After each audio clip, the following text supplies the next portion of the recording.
பெஞ்சல் புயல் மழையால் பாதிக்கப்பட்ட விழுப்புரம் மாவட்ட மக்களுக்கு மயிலாடுதுறையிலிருந்து தமிழக வெற்றிக் கழகம் சார்பாக நிவாரணப் பொருட்கள் அனுப்பி வைக்கப்பட்டுள்ளன. வங்கக்கடலில் உருவாகி கரையை கடந்த பெஞ்சல் புயல் தமிழகத்தில் கடலூர், விழுப்புரம், திருவண்ணாமலை, கள்ளக்குறிச்சி, கிருஷ்ணகிரி உள்ளிட்ட மாவட்டங்களில் கடுமையான சேதத்தை ஏற்படுத்தியது. பல இடங்களும் வெள்ளக்காடாக மாறியதால் மீட்புப் பணிகள் நடைபெற்று வருகின்றன. இந்த நிலையில் புயல் மழையை எதிர்கொண்ட விதம் குறித்து தமிழக அரசை கண்டித்து அறிக்கை வெளியிட்டார் தமிழக வெற்றிக் கழக தலைவர் விஜய்.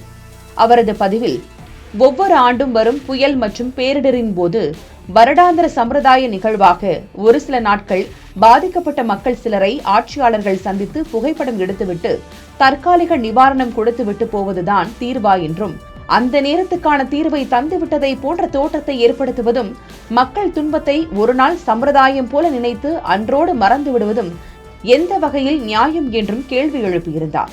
குறிப்பாக மழை வெள்ளத்தில் மக்களுக்கு உதவிய கட்சி தொண்டர்களின் செயலை பார்த்து நிகழ்ந்ததாகவும், பாதிப்பிற்கு உள்ளான அனைத்து மாவட்டங்களிலும் அனைத்து பகுதிகளிலும் வெள்ள நீர் முழுவதுமாக வடியும் வரை பாதிக்கப்பட்ட மக்களின் துயர் துடைக்க வேண்டும்.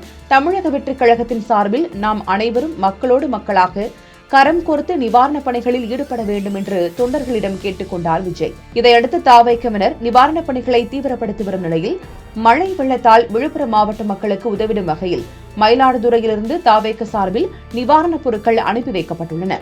அக்கட்சியின் மாவட்ட தலைவர் குட்டி கோபி ஏற்பாட்டில் அரிசி, பாய், போர்வை, பிரெட், பிஸ்கட், குடிநீர் பாட்டில்கள் உள்ளிட்ட 3 லட்சம் ரூபாய் மதிப்பிலான நிவாரணப் பொருட்கள் அனுப்பி வைக்கப்பட்டிருக்கின்றன. நிவாரணப் பொருட்களை ஏற்றிக்கொண்டு இன்று காலை புறப்பட்ட வாகனத்தை மாவட்ட தலைவர் கொடியசைத்து அனுப்பி வைத்தார். இதில் கட்சியின் நிர்வாகிகளும் பலர் கலந்து கொண்டு அனுப்பி வைத்தனர்.